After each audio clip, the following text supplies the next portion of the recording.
weltare ɓiɓɓe fulɓe andu diine ma fedde heblo sukaɓe africa weltare tv takkusan yoni to farndalla to gurela malala to biru to gurela samba to jamere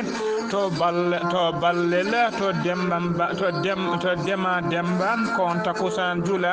ha e nder galle sosoɓe to gawinane ko taari ɗum kala ene jeeya e gardiɗi kabruji men to leydi sénégal ñalawma hande o goto ko temedere neɗɗo yiita ene gondi rafi coronavirus to leydi Mauritanie ko debbo goto joom ngaalu taw ko tindisinajo kañum nanga e nder nakshot o nanguira noon ko faux document ji tawa kadi ko baɗɗi sifande faux ko fati e oɗon gonɗo gouverneur Bogne biteɗo banque centrale de Mauritanie ha joni to leydi Mauritanie ko mawɓe landa wiyete ka IFP woni hono wulo mawlude hooreje landaka ko kañum e yimɓe wonɓe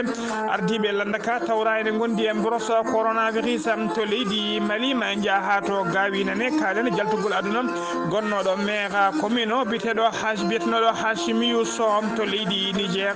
ko pelle ceɓɓitiɗe mbaɗi janguji mumen dariɗi ɓe leydi he ɓe jooɓima pittali eaux et forêt ndiɗo ɓe mbarmini dadiɓe tatoɓe hinde fan woni forces armées nigérienne ɓe majjini kadi ɗiɗo waɗɓe to leydi Burkina Faso ɓoyatama Burkina Faso heɓ centre mawɗo no fewi taw ko centre d'accueil jabbotoɗo ɓen ɗanniyankoɓe actiraɓe e ɗanniyankoɓe wirtinoɓe woni transit wirtiɓe nder leydi he kala to leydi centre afrique hôpital mo Bangui woni lamorgo leydi ndi ɓe keeɓi tigui machine aji garɗuɗi jadude jamanu mbaɗirteɗi hémodialyse e mbaɗirteɗi scanner to leydi Ghana landaji ɗiɗi mawɗi tawa kadi ko landaji dawrugol ɓurɗi hulede tension mawɗo gonnoɗi hakkude men mbaɗi sifande tigui cifodiri jaam e kisal hakkude men aljuma hanki o beele sumgoji ɗamniɗi wadde ñande jeeɗiɗi lewru bawte gonɗen ɗum ene waɗa dow jaam e kisal bisimilla moon ketki fotodirte joni jañoɗen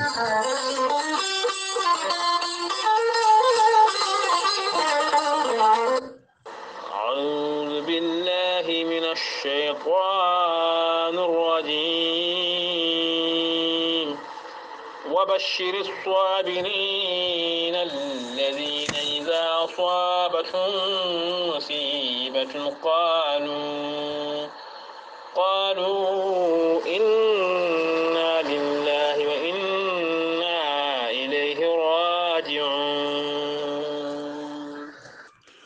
ɓatake jaam gonɗaɗo hono Abbas Ɗahiru ko bamuma duttiɗo o Mariama Demba Sy ko nene muma duttiɗo o Dieynaba Abbas Anne ko banuma debbo duttiɗo o Abdoul Khalidou Anne to leydi France ko mawnuma duttiɗo o Habika to Dakar ko banum debbo duttiɗo Houley Samba Sy to Nouakchott ko banum debbo duttiɗo Saydou Silla to leydi Italie jettinɗo Wulango ko mawnuma duttiɗo eɓe ngullo dendagal bandiraɓe sehilaɓe e hoddiɓe kala beelinaɓe naɓe Silla naɓe Rindiaw naɓe Sinthiou Boumak naɓe e guure tariɗe kala eɓe ngullo ɗumen ustare ɓinguel mabɓe hen banggue miñiɓe hen banggue biyetenoɗo Siley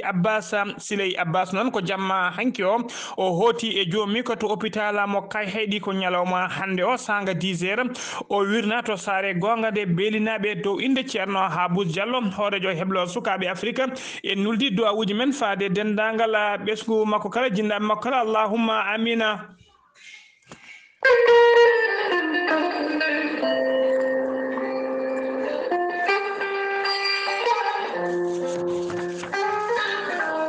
ceerno Djiby Sy gandol lasrari kompetiɗo ismullahi l azam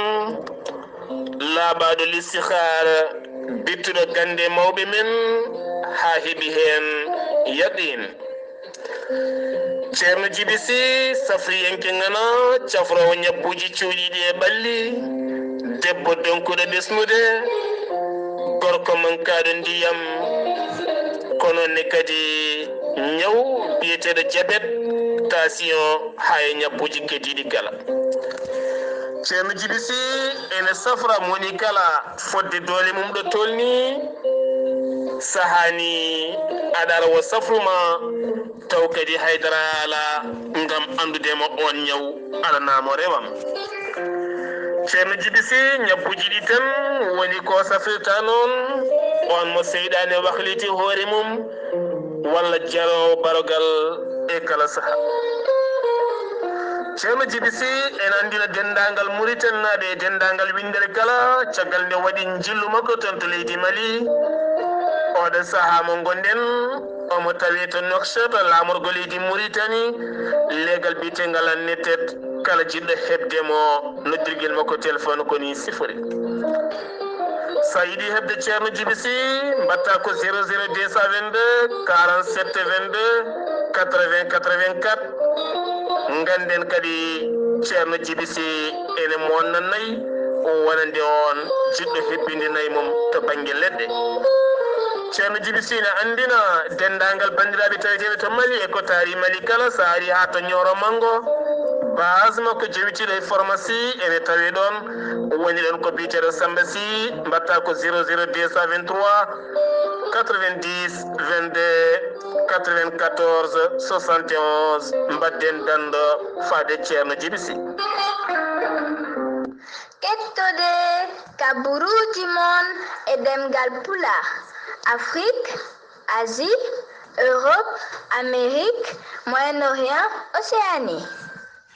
jam nyalle mon musidɓe tedduɓe eɗen gone hoore biira joya lewru bowte hitande ujunnaji ɗiɗi e nogas kabaruji men e ɗemgal pulaar e sawta he ko musidɗo mon sehil mon Ghali Abouba to karallagal to ko musidɗo men sehil men Saydou Abouba hono no mbiru enen gardini kabaruji men ko to leydi Mauritanie to leydi Sénégal putorɗen to leydi Sénégal Abdoulaye Diouf Sarr ko jagoɗɗo leydi ndin kalfinaɗo ko fate e cellal aadi kanko e gollidiɓe makko ɓe kolori tigui aseeda hande o tawama mborosa coronavirus o ne ɓeydi no feewi e nder leydi he saabu ñalawma o goto hande ko temedere neɗɗo tawa ko fiɗaɓe rafi coronavirus ɗum noon ko caggal kayde ujunere temedde ɗiɗi e cenogas e naayi o neɗɗo o kolkisa ɗum noon so ɓetama to banggue pourcentage ene holiri tigui e nder temedere kala hen jeetato piccal sappo e jeeɗiɗo ko fiɗaɓe mborosa coronavirus o holliri noon e nder ɓen temedere fiɗaɓe corona o hen nogas e jeenayi ko contact suivi woni tigui ko jokkodirnoɓe Allah ko tumanoɓe ko fiɗaɓe tawa kadi ko wonnoɓe e juuɗe holkisom no capanɗe jeeɗiɗo e goho heddiɓe kala ko ka communautaire ɓe kolliri kadi ɓe kolliri kadi e nder ɗiɗon ka communautaire uji hen neɗɗo goto ka communautaire tawa koto wuro men wuro soogi e nder ɓe cellano ɓe kadi hen nogas e nayo kepti cellal mumen hano hannirta ni paati galleji mumen jeetato ene tampino feewi ma ballite to banggue foofa gon tawi to hôpital principal mo Dakar ha to hôpital mo Fann neɗɗo goto kadi e nder ɓe cellano he hawri e ladial e ñalawma hande o coronavirus fiɗaɓe doggol coronavirus ne yaara e 16 ujunere e temedere capanɗe jeenayo e jeeɗiɗo hen 10 ujunere temedde jeeɗiɗo capantati e goho kepti cellal mumen hano hannirta ni temedere capantati e jeeɗiɗo kawri hen e ladial e oɗo saaha joni ko temedere e nogas e jeetato keddi e juuɗe safroɓe ha joni ko leydi Sénégal keddoɗen sunare mawde wonande kay communauté qadiriyankoɓe tawateɓe nder leydi hen sunare nden noon ko caggal jaltugol aduna biyetenoɗo Cheikh Mohammed Fadel ibnu Cheikh Chaya ibnu Cheikh Mahfoud kanko noon ko kanko wonno khalifa général famille Cheikh Mahfoud eɗen mbiya tan yo Allah yurmomo yafomo harnamo aljanna kanko e dendagal mayɓe julɓe kala ha joni ko leydi Sénégal keddoɗen Idrissa Seck cuɓaɗo ko ɓooyani mbaɗaɗo hoorede woni président conseil économique social et environnemental o suɓima biyeteɗo Coumba Gouye Thiam Gueye o waɗi ɗum conseillére makko spécial ha joni ko leydi Sénégal keddoɗen kala kay ko fiyeteyte hommage poɗɗo waɗede waɗanama kay hoorejo leydi ndi laamu leydi Sénégal e gardugol hoorejo leydi ndi ɓe mbaɗi ɗum biyetenoɗo Papa Bouba Diop noon ko aljuma hanki o artira goski makko artira to bowal lade diwaji ngal Blaise Diagne Macky Sall hoorejo leydi ndi noon waɗimo décoré à titre posthume au grade des grands officiers de l'ordre national des Lions Macky Sall haɗani ɗon tan kadi o holliri e nder haalande makko ñalawma hanki o to bowal lade diwaji to o holliri kanko Macky Sall e nder cérémonie he wonde kay e oɗo saaha joni leydi Sénégal nana wone ummanade kay maade stade taw ko stade ɓurɗo mawnude e nder leydi he kala on stade noon mahate koto Diamniadio e nder on stade noon ma mahe hen ko wiyete musée taw ko musée mawɗo no feewi e nder on musée mahateɗo noon so mahama on musée innirte tigui ko musée Papa Bouba Diop eden biya tan noon yo Allah yurmo yaafoma harnamo aljanna kanko e dendagal mayɓe julɓe kala ha joni kanko Papa Diouf noon ko Papa Diop noon ko ñalawma hande o wirna tigui e nder Dakar ha joni ko leydi Sénégal keddoɗen yimɓe nayo jeeyaɓe e mawɓe cetal bitegal ñollang noon teɓama hanki teɓe teɓama tawa kadi ɓe teeɓa koɓe teeɓa noon koɓe gari eɓe gonno kay to ɓe teeɓa noon ko kamɓe kay ɓen teeɓaɓe noon kamɓe goni ɓeɗo hono biteɗo Papa Abdoulaye Touré wondude e biteɗo Fallou e biteɗo Ceerno e biteɗo Malika Biaye ko police ji noon teeɓiɓe yesso préfecture mo Dakar e sahaɓe garno kay joƴƴinde ɓattake hollirde kay wonde seppoji ɓe ɗiɓe yuɓɓinde kay wonande yontere darto yontere fande ɗe siftinde on noon ngal cetal bitegal collectif ñon lak wondude association awoɓe taw ko awoɓe fina tawa ko yinnoɓe wadde ñande aljuma hanki o ɓe jinno wadde moɓodiral mabɓe e seppo mabɓe manggu no fewi to nokkude biteɗo place de la nation yidde holide mente mabɓe ko fati kay e sifande laamu ngu sifodiri e oɗo saaha joni e leyɗele mawde taw kadi ko awoɓe leyɗele mawde addoɓe laaɗi men mawde awde kay e nder maje kaɗɗe leydi Sénégal ɓe kolliri noon ina laaɗe ne gawa tardindeɓe ene bonnude golle mabɓe ko añal juma hanki o ɓe jinno wadde gon seppo taw ko jaam yamiw to place de la nation kono préfet mo Dakar ko calinoɗo rokkudeɓe yamirore kamɓe nayoɓe kala noon e oɗo saaha joni ñalawma hanki kamɓe nayoɓe kala ɓe gonno koye juuɗe dadiɓe to commissaire plateau mo Dakar ha joni kabaruji men e demgal Pulaar sen umima to leydi Sénégal ko to leydi Mauritanie peɗen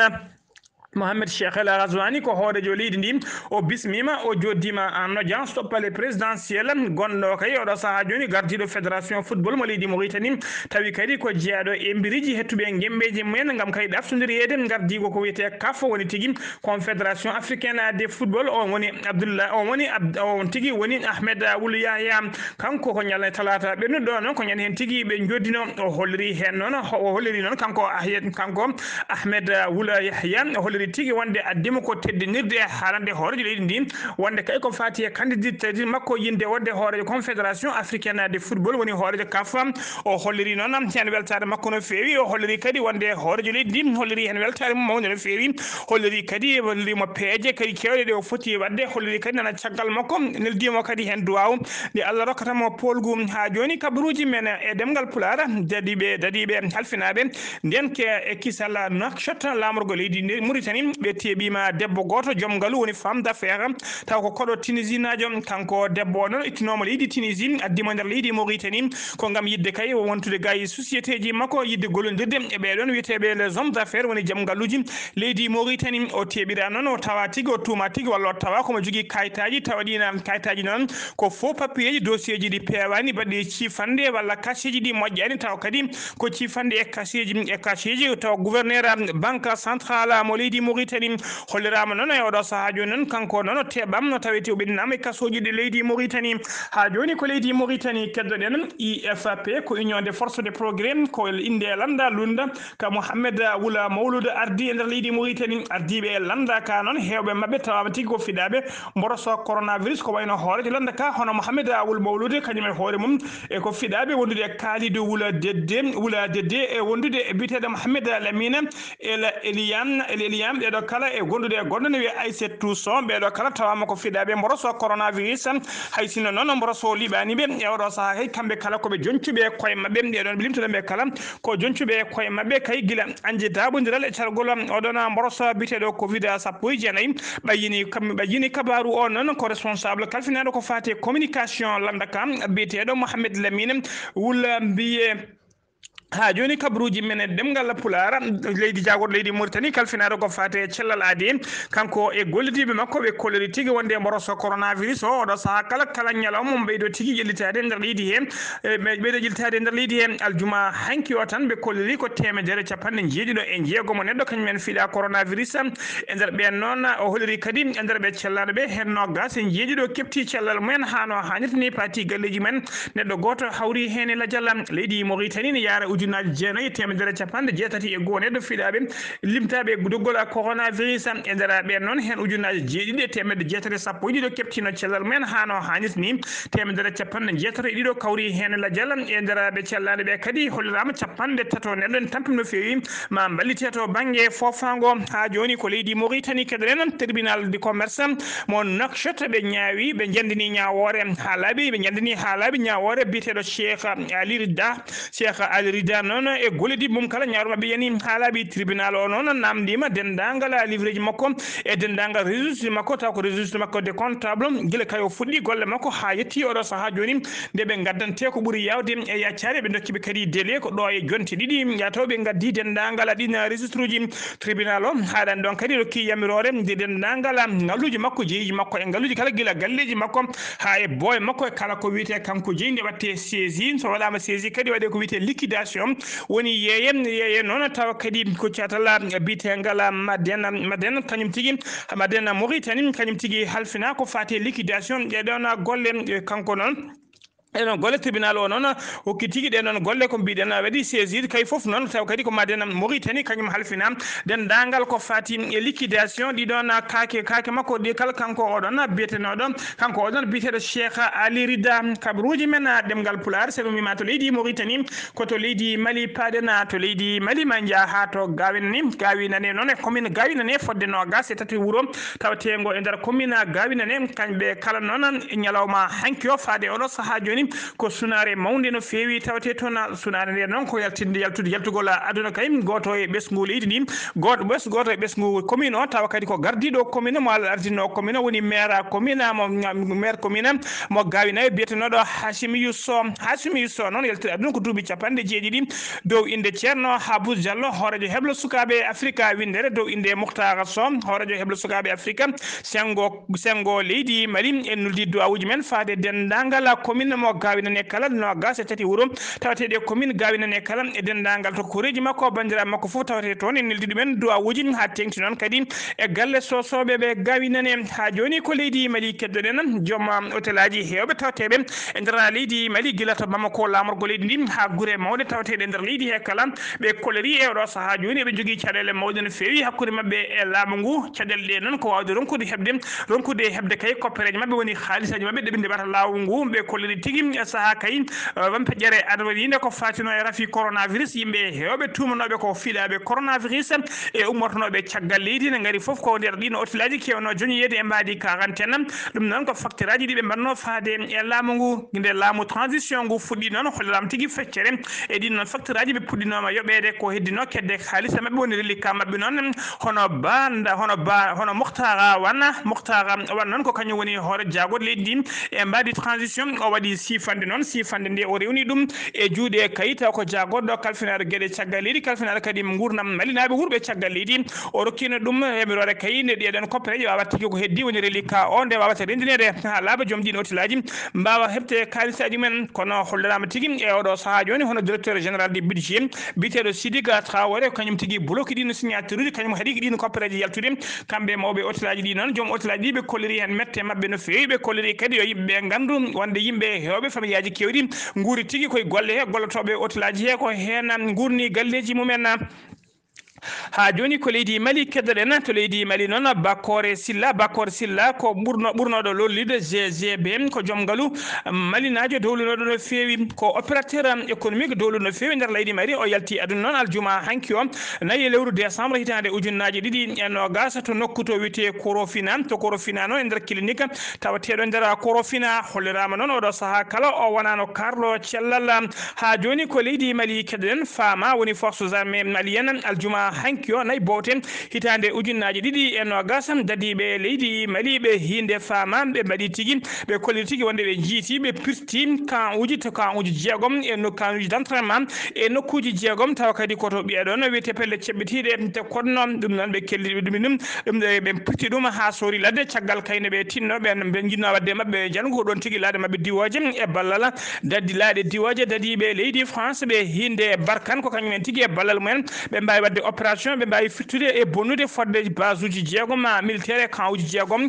tawa kadi ko ɓeɗon pelle ceɓitide to gonno ha joni ko leydi Mali keddoɗen M5 RFP ɓe mbaɗi communiqué mabɓe noon caggal kayde ɓeɗon wiiteɓe caggal kayde laamu transition hollirno doggol 120 neɗɗo halfinaɓe ko fate CNT woni tigui commission nationale de transition zoɓe dartoɓe kay darde ɓeɗon charneji leydi ndi caggal nde inde hewɓe noon tawa kadi ko jeeyaɓe e ngallon catal bitegal M5 RFP ɓe mbaɗi communiqué mabɓe hollirde mette mabɓe no fewi hollirde kadi ɓe jaadani hen saabu kay hay neɗɗo goto ala moɓe tolli yo yahanɓe toon hay neɗɗo goto ala inde mum ɓe dokki hay candidature goto ala moɓe joƴƴini kadi ala koɓe disodira e cuɓugol ɗeɗon yimɓe ɓe kolliɗon dendagal inɗe mumen ɓe tawate toon tawi taw ko jeeyaɓe M5 RFP hay goto e mumen ala moɓe neeli kadi ɓe kolliri hen mette mabɓe no fewi fade kay e laamu transition ha tengti noon e dadiɓe leydi ndi ɓe kolliri tigui e oɗo saaha joni ko manipulation ɓe gone wadde gam yidde bonnude hakkillaji mabɓe kono hanki toɓe gonno hanki e hecci hanki kamɓe M5 RFP toɓe gonno ha joni ko ɗon tigui ɓe goni ɓe jiiɗa kala ko waɗi mukuña ala koɓe jiiɗi so wona ko laaɓi 120 neɗɗo suɓaɓe noon hay neɗɗo mabɓe goto ala hen ɓe mbaɗi erago kadi kala mo inde mum woni hen so tawi kayne yiiɗi jeeyede e catal M5 RFP nde wawa tigui yaltude ha laaɓa yaltina hoore mum ha laaɓa ha joni ko leydi Mali keddoɗen tribunal mo cour d'assise mo Bamako ɓe ñaawi aljuma ɓennuɗo to o 27 lewru novembre hitande ujunnaji ɗiɗi e 20 ɓeɗo ɗiɗo hen goto ko biyeteɗo Dadji Hamidou Haydara o jibina ko 12 avril 1984 to wiyete Sebeno Koro ko gendarme to liggoto koto wiyete Kandem keddiɗo wiyete ko Nuhu Sisé on jibina ko 7 lewru décembre 1982 to Bamako on ko policier ɓe ñawira noon ko wadde kala saaha gueɗe kamtine fewi guila yande yimɓe torlude ɗumen e leftude ɗumen e warde ngoji e to wiyete kadi asa wiyete tigui ko yidde warde yimɓe woni menace de mort kamɓe noon ɓe jiiɗino warde ha timtene oɗo biyeteɗo Khalifa Doumbouya Haydara mo Khalifa Doumbouya Haydara moɓe jinno yoɓade fittade muɗum ɗum wonno ko ñande jamma 23 ene wiyete 24 novembre 2014 o ɓe jinno yoɓade fittade mum kamɓe noon ɓe ñawama kanko oɗon biyeteɗo kanko ɓe ñawama noon ñawore nde noon hollirama tigui kanko hollirama noon kanko biyeteɗo kanko oɗon kanko ñawore mabɓe noon hollirama tigui kanko Dadji Hamidou Haydara o taƴanama mo soke kaso kaddi gurdam makko saabu kadi taƴirani kaddi gurdam makko noon jaɓani nottade ndeɗon ñawore so tawi noon ko goɗɗo biyeteɗo Nuhuma Sisé on taƴanama ne lelo duuɓi 5 e kaso ha joni kabaruji men e demgal Pulaar musidɓe tedduɓe hoto goɗɗe joni garten caggal kay public uji seeɗa caggal minutaji seeɗa caggal publicité men ma en gartu joni e communique e kabaruji men e demgal Pulaar. Ayor mi dañi bela mi hindana bela ayor mi jaftay bela ayo bela ayor mi dañi bela docteur Djibiso wittiyanke safriyanke mo jomiraɗo rokki sellinde o saaha mo gonɗen docteur Djibiso tawete to cuuɗi meɗen Kidira ene tawe région mo Tambacounda kala gonɗo toon saari ha to Kidira sara juma mawɗo mo Kidira ma tawɗon docteur Djibiso so tawi ko barkewi ha fayenma Wourossogui aɗa yalta Matam aɗa naata Wourossogui pharmacie docteur Djibiso ne tawe ɗon kono kadi Dakar lamorgo leydi Sénégal saari ha to Kirma Saral Faye Boune a ƴetti bis a wi ɗum are Tampa ma tawɗon pharmacie docteur Djibiso ene siftire dendagal bandiraɓe gonduɗo e fibron kisti hémorroïde nem prostate ko noonne kadi tension diabète kala hen ko gonduɗa docteur Djibiso ne jogui witto mum e humpito mum kala docteur Djibiso ene jogui siro ko ne safra asma noonne kadi diabète ene safra kadi on gustoraɗo jogoram walla ni gustoraɗo gorago mum docteur Djibiso ne safra kala docteur Djibiso ene jogui leɗɗe ɓeydoje ko wiyete maniyu kono ne kadi docteur Djibiso ko safriyanke ngana ha tente on gonduɗo e jaɗɗo ɓandu mo ƴiƴam mum dogata so tawi a ɓattima docteur Djibiso ma heɓen ko laaɓi sa yiiɗi hedde docteur Djibiso mbatta ko 00 221 77 244 92 81 walla mbaɗa 78 353 28 92 walla mbaɗa 77 924 16 81 walla mbaɗa 78 walla mbaɗa 70 numéro leydi Mali jokkondiren e numéro leydi Mali woni docteur Djiby Sow taw ko woni WhatsApp makko 00223 70 85 72 47 ko woni numéro makko WhatsApp walla mbaɗa 77 341 96 52 mbadde 51 mbadden dando faade docteur Djiby Sow.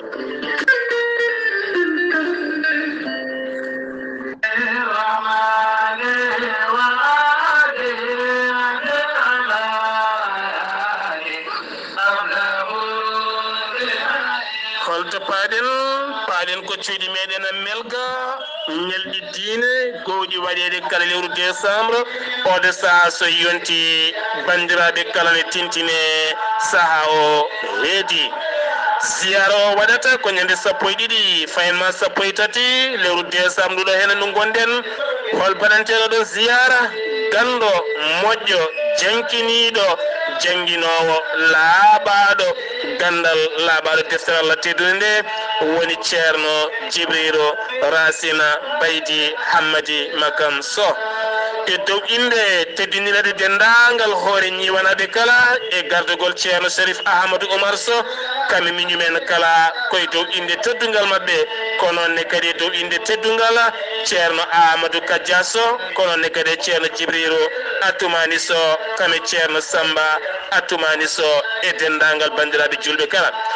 ɓe ɗaccani hen haynaɓe ñoronaɓe ko noonne kadi jumbukonaɓe Bamako noonne kadi Nouakchott ha fayenma Dakar kono kadi ɓe ɗaccani hen Guidi Makanaɓe melga Mauritanie melga Mali ko noonne kadi ha fayenma Chalka kame e wuliyage e nokku biyeteɗo Taychida ɓe ɗaccani hen Kidira kame Boutanda e nokkuji ɗi kala moɓe limti moɓe limtani kala musidɓe tedduɓe bandiraɓe julɓe haadi meɗen ko ñande 13 lewru décembre tonto melga mbatten haqqillaji men so en jiinande daade belɗe kono ne kadi innali Allah belɗi noonne kadi janggoɓe Qur'ana kala duuji mbadden dando tonto melga yettindo hen ɓatakuji ɗi ko musidɗo men mbiteɗo Amadou Al Husseini Sow ko noonne kadi ne wonde Demba Yubba Diallo ɗum noon haadi men ñande 13 tonto melga.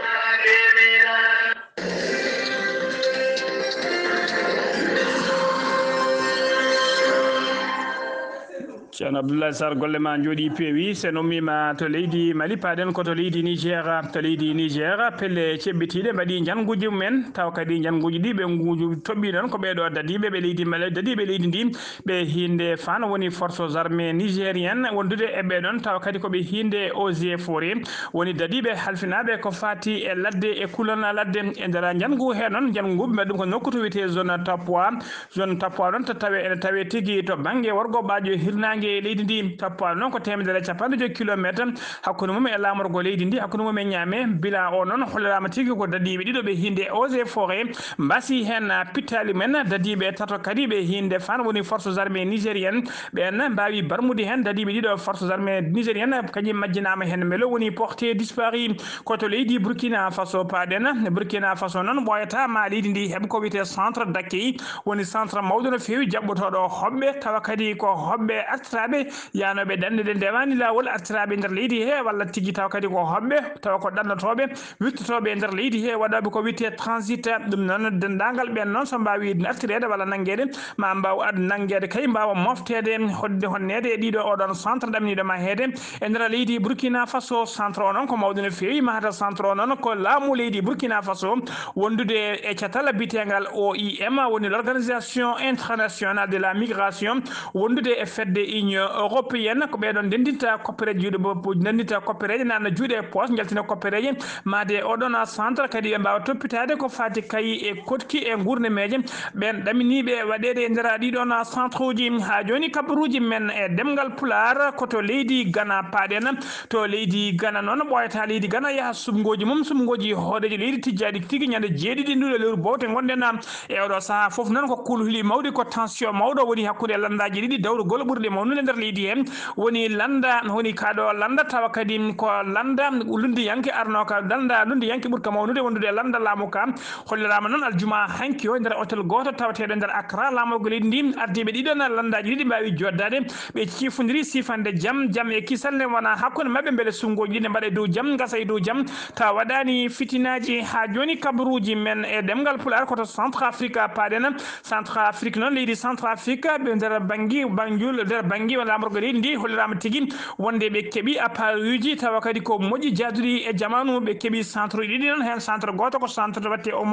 emo dialyse woni tigui yimɓe waɗoɓe dialyse to mbaɗete centre goɗɗo o noon koto waɗoɓe ko scanner machine mawɗo biteɗo scanner ko hen tawate ɗum noon ko ngolɗo lawol woni garwani ngollon keeɓa ɗiɗon machine aji baɗoji dialyse e baɗoji scanner e nder leydi ndi kala ko weltare mawde noon wonande dendagal laamu ngu e dendagal safroɓe e safrateɓe kala ɓe kolliri hen weltare mabɓe mawde no fewi koto RD Congo paɗena tribunal DP mo RD Congo ɓe kolliri tigui ɓe jandini ñawore ha laaɓi alkamisa ɓennuɗo biyeteɗo ñawore jeeyaɓe e kaɗo landa witte ka AFDC e aliyeji mum woni tigui e calcaltirde mabɓe kamɓe kala ɓe ñawore mabɓe yani ha laaɓi biteɗo Patrick Dianga kalankata ko mawɗo landa ka o noon taƴanama ne lelo duuɓi 4 e kaso musidɓe tedduɓe gasi ha laaɓi ko ɗum ɗo wonno komin tonga noon kabaruji men e ɗemgal Pulaar ɗo e haalirde he ko musidɗo mon sehil mon Haali Abouba to karallagal to ko musidɗo men sehil men Saydou Abouba to banggue publicité ji e communiqué ji ko musidɗo men sehil men Ceerno Ablaye Sarr ketki malaki jaam yo jaam Allah jogom jogon